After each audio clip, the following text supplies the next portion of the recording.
사랑하는 청년 여러분들, 오늘 이렇게 제가 영상 설교를 통해서 여러분과 만나게 되었습니다.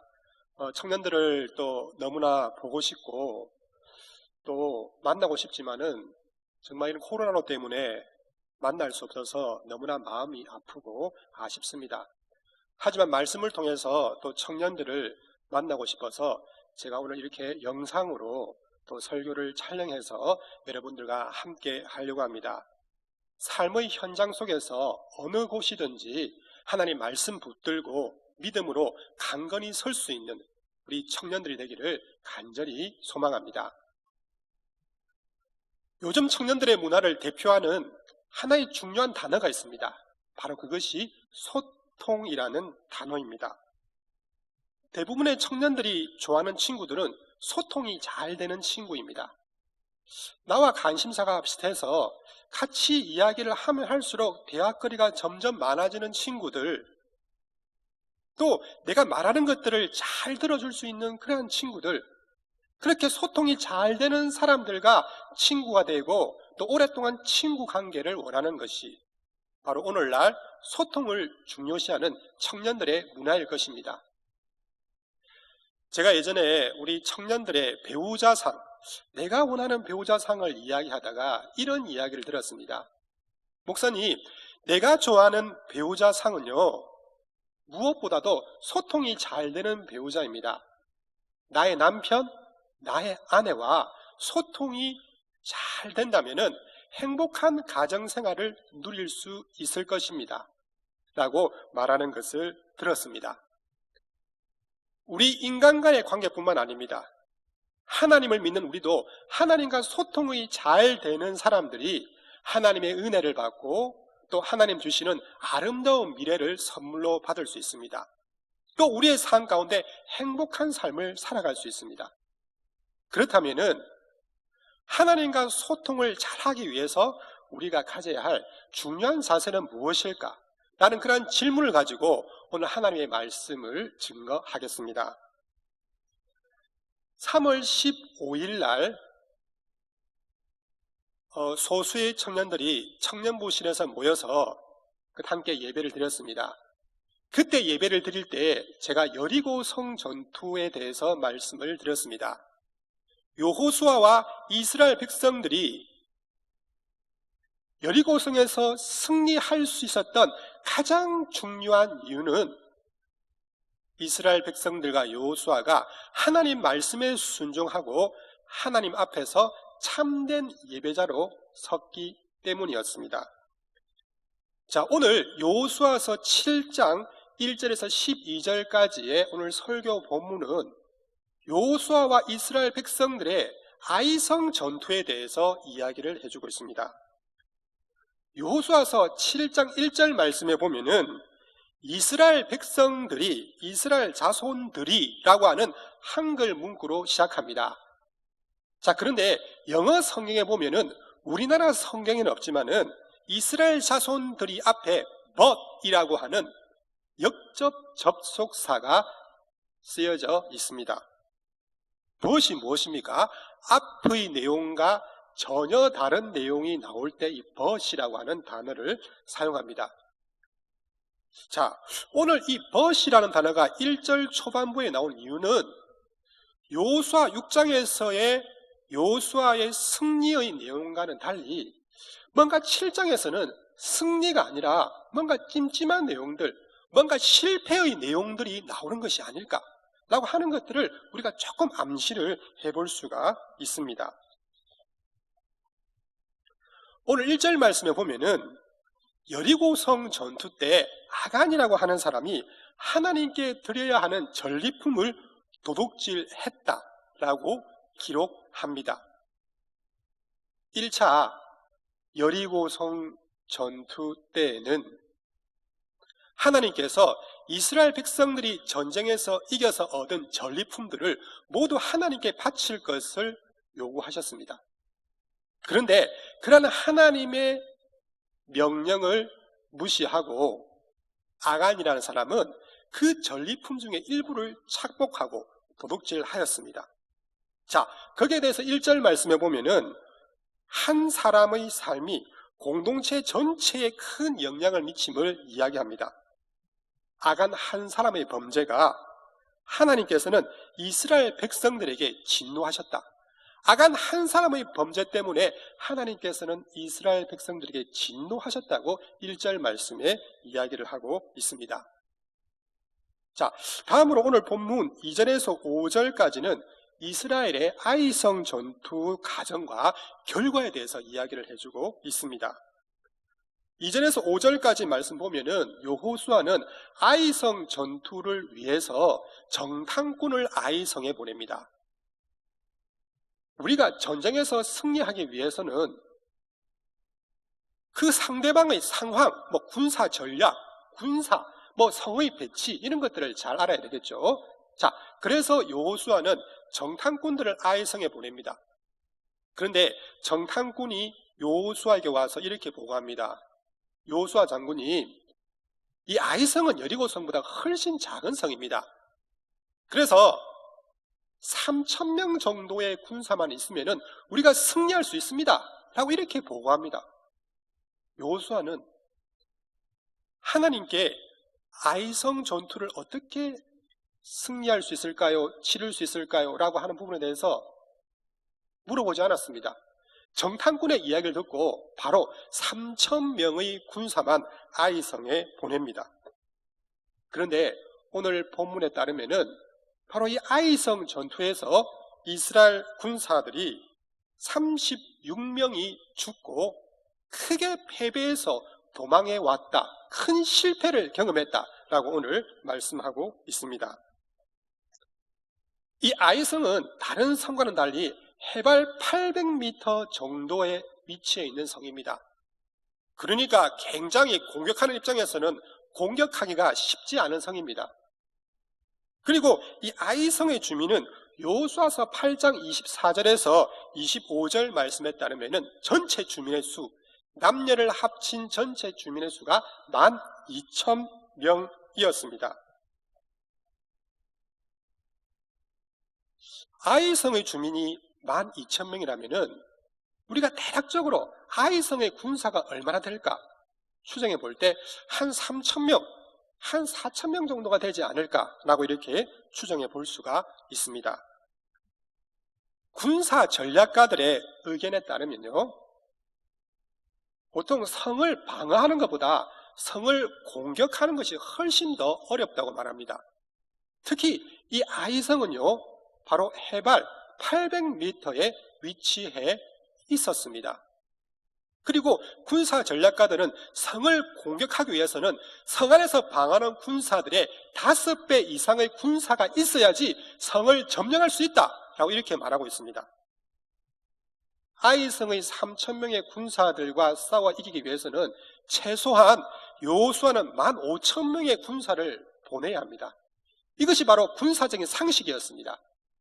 자, 그런데 오늘 여호수아는 3,000명의 군사만 보내는데 그 이유는 뭐냐면은 여리고성에서 큰 승리를 한 나머지 마음 가운데 해이해진 마음이 있었기 때문입니다. 저렇게 큰 여리고성, 그것을 쳐서 이겼는데 저깟 아이성쯤이야 3,000명으로 이길 수 있을 거야 라고 쉽게 낙관했던 것이었습니다. 그것이 패배의 하나의 원인이었습니다. 또 하나 여호수아가 아이성에서 패배한 중요한 이유 중의 하나는 여호수아는 하나님과 소통하는 일을 거부했기 때문입니다. 세계에서 가장 오래되고 강력한 성 중에 하나였던 여리고 성 전투에서 이길 수 있었던 중요한 이유는 다른 것이 아니라 여호수아가 하나님과 소통했기 때문입니다. 전쟁을 시작하기 전에 순간순간마다 여호수아는 하나님과 소통했습니다. 하나님께 기도하였습니다. 그래서 여호수아 6장 2절, 6절, 7절 말씀에 따르면은 여호와께서 여호수아에게 이르시되, 그 하나님의 말씀을 듣고 여호수아는 제사장들을 부르고 백성들을 부르고 군사들을 불러서 그들에게 하나님의 명령을 전해서 바로 군사 전략, 전쟁을 계속해서 시작하고 전개해 나갔습니다. 다시 말해서 오늘 아이성 전투의 패배의 원인 중 하나는 바로 여호수아의 하나님과의 소통 부족이라고 할 수 있습니다. 우리 청년들은 여러 가지 많은 시험들을 지금 경험하거나 또 시험 준비를 하고 있을 겁니다. 대학생 같으면 중간고사, 기말고사, 자격증 시험들, 또 요즘에 참 많은 청년들이 치고 있는 한국사 시험들, 이런 시험들을 경험하거나 치러본 경험이 있을 것입니다. 시험을 잘 치는 사람들의 특징이 있겠죠. 그건 다름이 아니라 열심히 공부하는 사람입니다. 그런데 시험을 잘 치는 사람들의 특징 중에 하나는 뭐냐면은 열심히 공부하는 것에만 그치는 것이 아니라 이번 시험에 어떤 문제가 나올까라고 하는 것들을 미리 예측할 수 있는 사람들, 그런 사람들이 탁월한 점수를 낼 수가 있습니다. 제가 대학에 다닐 때가 대학교 1학년 때가 1991년도입니다. 아마 그때 태어나지 않는 우리 청년들도 많이 있을 겁니다. 그때 제가 대학 다닐 때도 이 중간고사, 이 기말고사라고 하는 것이 있었습니다. 목사님 대학 다닐 때 대학 생활이 어땠을까라고 하는 것이 궁금한 청년들이 있다면은 응답하라 1994라는 드라마가 있습니다. 시간 나실 때 한번 보시길 바랍니다. 바로 저희 목사님 당시 시대의 대학 생활들을 잘 드러내주고 있습니다. 그때 우리 친구들 중에서요, 두 부류가 있었습니다. 기말고사나 이제 중간고사가 되면 두 부류가 있었습니다. 첫 번째는 혼자서 열심히 시험 공부를 하는 친구입니다.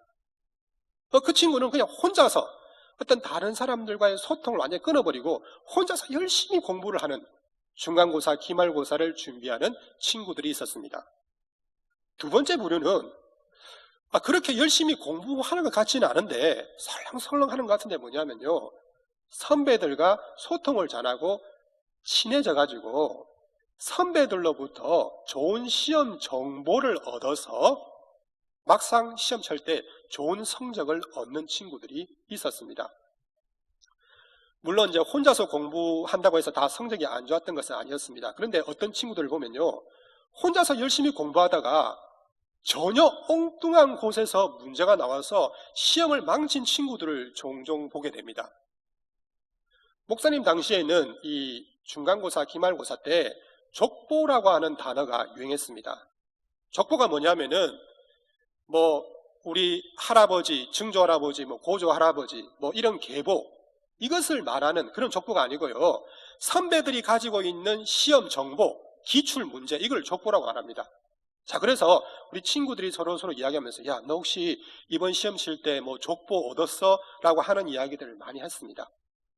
그런데 혼자서 열심히 공부하고 다른 선배들이나 친구들과 소통하지 않는 친구들은 전혀 엉뚱한 데서 문제가 나와가지고 완전히 시험을 망쳐버린 겁니다. 반면에 좀 설렁설렁 공부를 했지만은 선배들과 좋은 관계를 가지고 소통하여서 선배들로부터 족보를 얻었던 친구들, 좋은 시험 정보를 얻었던 친구들은 의외로 좋은 성적을 얻는 것을 볼 수 있습니다. 여러분 혹시 목사님 이 이야기를 듣고 목사님이 공부 안 해도 그냥 좋은 정보 얻고 좋은 족보 얻으면 공부 잘한다더라, 그렇게 생각하시나 안 되길 바랍니다. 중요한 것은 뭐냐면 우리가 열심히 공부를 해야 되죠. 그런데 중요한 것은 정말 우리가 좋은 성적을 얻고 이 사회 가운데, 세상 가운데 승리하기 위해서는요, 바로 소통이 중요하다는 것입니다. 소통을 통해서 좋은 정보를 얻고 좋은 의견을 듣고 또 좋은 메시지를 듣고 교훈을 얻은 친구들이 뭐냐면은 자신의 실력의 바탕 위에서 그것이 접목되어서 더욱더 실력을 쌓아서 더욱더 아름다운 미래, 승리하는 미래, 성공하는 미래를 만든다는 것입니다. 마찬가지입니다. 하나님과 소통이 잘 되는 사람만이 하나님의 은혜를 받고 미래를 통찰할 수 있는 그런 사람이 될 수 있습니다. 그래서 하나님의 말씀을 듣고 하나님과 소통이 잘 되는 사람들은 하나님 주시는 그런 미래의 빛을 보면서 미래를 예측하고 열심히 노력한 결과 정말 아름다운 미래를 선물로 받을 수가 있다는 것입니다. 오늘 아이성에서 패배를 경험한 여호수아는 다시금 하나님과 소통을 시작합니다. 오늘 본문 6절에서 9절 말씀에 따르면은 여호수아는 다시금 하나님께 기도합니다. 자, 그 기도의 내용에 대해서 오늘 6절에서 9절 사이에서 이렇게 말씀하고 있습니다. 오늘 이 여호수아는 이스라엘 백성들과 함께 통곡하면서 탄식하면서 하나님께 기도하고 있습니다. 하나님, 우리를 왜 요단강을 건너서 가나안 땅으로 들어오게 하셨습니까? 그래서 우리가 이렇게 큰 패배를 맛본 것이 아닙니까? 이제 저 가나안 백성들이 우리의 패배를 보고 우리를 몰살하기 위해서 달려올 겁니다. 두렵습니다. 어떻게 할까요? 라고 하는 그러한 탄식의 기도들, 두려움의 기도를 하고 있습니다. 그리고 약간의 원망의 기도도 하고 있습니다. 하나님, 왜 우리를 가나안 땅으로 인도하셨습니까? 그렇게 하지 않았더라면 이런 수치를 경험하지 않았을 것이 아닙니까? 라고 하는 그런 불만의 목소리도 이야기를 하고 있습니다. 물론 우리가 기도를 할 때 하나님께 감사의 기도를 하는 것이 매우 좋겠죠. 원망이나 불평, 불만보다는 감사의 기도를 하는 것이 중요합니다. 오늘 여호수아의 기도 가운데는 여호수아의 복잡한 감정들이 들어있습니다. 두려운 마음들, 슬픈 마음들, 절망의 마음들, 또 하나님에 대해서 약간 원망의 마음들도 들어있습니다. 그래서 저는 오늘 이 본문을 바라보면서 여호수아의 기도가 참 진실한 기도다라고 하는 것을 느끼게 되었습니다. 여호수아의 기도 가운데는 어떠한 미사여구, 아름다운 말, 남들에게 보이기 위한 아름다운 용어, 단어를 사용하지 않았습니다. 솔직하게 오늘 여호수아는 하나님께 자신의 감정을 표현하고 있습니다. 두렵습니다. 힘듭니다. 하나님 왜 그러셨습니까? 라고 하는 솔직한 마음들을 하나님께 다 표현하고 있는 모습을 볼 수 있습니다. 하나님께서는 이러한 여호수아의 진실한 기도, 다른 사람 눈치 보는 것이 아니라 그런 진실한 기도를 들으시고 이렇게 응답하고 계십니다. 오늘 10절에서 12절까지의 말씀에 따르면은 하나님께서는 이렇게 진실한 마음으로 기도하는 여호수아에게 이렇게 말씀합니다. 여호수아야, 절망하지 마라. 일어나라. 다시 일어나라. 너희가 이 아이성 전투에서 패배한 가장 중요한 이유가 있다. 그것은 여리고성 전투 때 나에게 모두 전리품을 바쳐야 함에도 불구하고 한 사람이 전리품의 일부를 도둑질했기 때문이다 라고 그 전쟁 실패의 원인을 이야기해 주었던 것입니다. 자, 오늘 하나님께서는 진실한 마음으로 하나님께 나아가고 소통했던 여호수아에게 왜 너희들이 전쟁에서 패배했는지 가장 그 중요한 이유에 대해서 말씀하고 계셨습니다. 그래서 여호수아서 7장 후반부에 보면은 여호수아가 전쟁 실패의 원인을 알고 하나님의 전리품을 도둑질한 아간을 잡아내어서 처형합니다. 그리고 여호수아는 다시금 2차 아이성 전투를 치루어서 승리하는 모습들을 볼 수가 있습니다. 여러분, 살아가면서 가장 힘든 일들이 무엇일까요? 여러 가지 많은 힘든 일들이 있겠지만은 그 중에 하나는 바로 관계의 문제입니다. 다른 사람들과 갈등 관계에 있을 때, 평소 사이가 좋은 친구나 선배와 갑자기 갈등 관계가 있을 때 우리의 마음 가운데는 어렵고 힘들 때가 참으로 많습니다. 그런데 그렇게 갈등 관계에 있을 때 내가 그 사람을 만나서 좋게, 진실하게 나의 마음을 이야기하고 또 상대방의 말들을 내 마음을 열어서 들어볼 때 의외로 쉽게 오해가 풀리고 다시금 친해지는 경험들을 한 번 정도 해보았을 것입니다. 소통의 가장 중요한 방법이 무엇입니까? 말을 잘하는 것이 아닙니다. 아름다운 말, 미사여구를 하는 것이 아닙니다. 가장 중요한 것은 상대방의 말을 듣기 위해서 내 마음을 열고 나의 진실한 마음들을 부드럽게 상대방에게 이야기하는 것입니다. 하나님과의 소통도 마찬가지입니다. 저는 우리 성도들이나 청년들에게 종종 이런 이야기를 듣습니다. 목사님, 저는 기도를 잘 못합니다 라고 하는 그러한 이야기를 들은 적이 있습니다. 기도를 잘한다, 못한다. 여러분들, 그것은요 뚜렷한 기준이 없습니다. 아름다운 말, 남들이 보기에 아름다운 말로 기도하는 것들, 뭔가 고상한 말로 기도하는 것들, 그럼 그게 기도 잘하는 것이 아니에요. 기도를 잘하는 것은 나의 진실한 마음을 내 친한 친구에게 말하듯 하나님께 기도합니다. 내 지금의 상태, 힘들고 어렵고 아프고 외롭고 두렵고 때로는 죽고 싶은 그러한 내 마음들을 하나님께 솔직하게 내어놓고 기도하는 것, 이것이 하나님 기뻐하시는 소통의 방식입니다. 그리고 내 마음을 열고 오늘 선포되는 하나님 말씀, 이 설교 말씀을 듣도록 내 마음을 열어서 나를 변화시키고자 노력하는 그러한 마음들, 이것이 하나님이 기뻐하시는 소통의 방식임을 우리 청년들이 반드시 기억했으면 좋겠습니다. 혹시 우리 청년들 가운데 혹시 지금 누군가를 또 짝사랑하고 있는 친구들이 있습니까? 그것 때문에 혹시 마음이 힘듭니까? 또 혹시 사랑하는 남자친구나 여자친구와 헤어진 지금 직후입니까? 또 부모님이나 형님이나 동생과 관계가 멀어졌습니까? 중요한 시험에 떨어졌습니까? 경제적 어려움을 경험하고 있습니까? 내 미래가 너무나 막막하다고 생각할 때가 있습니까? 여러분, 그럴 때요, 통성으로 기도하시든 마음으로 기도하시든 내가 솔직하게 여호수아처럼 하나님께 내 마음을 이야기하면 됩니다. 여러분, 내 마음을 이야기하고 선포되는 말씀들을 통하여서 하나님이 내 기도에 어떻게 응답하시는가라고 하는 것들을 듣는 우리 청년들이 되었으면 좋겠습니다. 우리 하나님은 신실하신 하나님입니다. 여러분들을 너무나 사랑하시는 하나님이십니다. 여러분들을 사랑하시기 때문에 자신의 하나밖에 없는 아들 예수 그리스도를 십자가에 내어줄 정도로 여러분을 사랑하시는 그 하나님께서 여러분들의 상한 심령으로 진실한 마음으로 드리는 그 기도들에 반드시 응답해 주실 줄 믿으시길 바랍니다. 그것이 바로 믿음의 기도라는 거예요. 이러한 믿음의 기도를 하나님께서 받으십니다. 오늘 말씀을 한번 정리해 보겠습니다. 혹시 지금 내 마음 가운데 힘들고 어렵고 내 힘으로 도저히 처리할 수 없는 문제들이 있습니까? 그럴 때 오늘 여호수아처럼 하나님께 솔직하게 내어놓고 하나님께 표현하는 우리 청년들이 되기를 원합니다. 그리고 하나님 말씀을 들을 때, 하나님 말씀을 읽을 때, 또 지금 영상 예배를 들을 때 내 마음을 온전히 넣어서 하나님께서 주시는 그 응답을 듣는 그런 청년들이 되길 간절히 원합니다.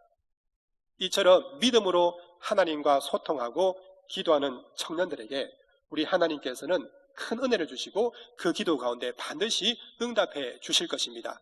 그러한 하나님의 기도에 응답받는 우리 청년들이 되시기를 간절히 소망합니다. 기도하겠습니다.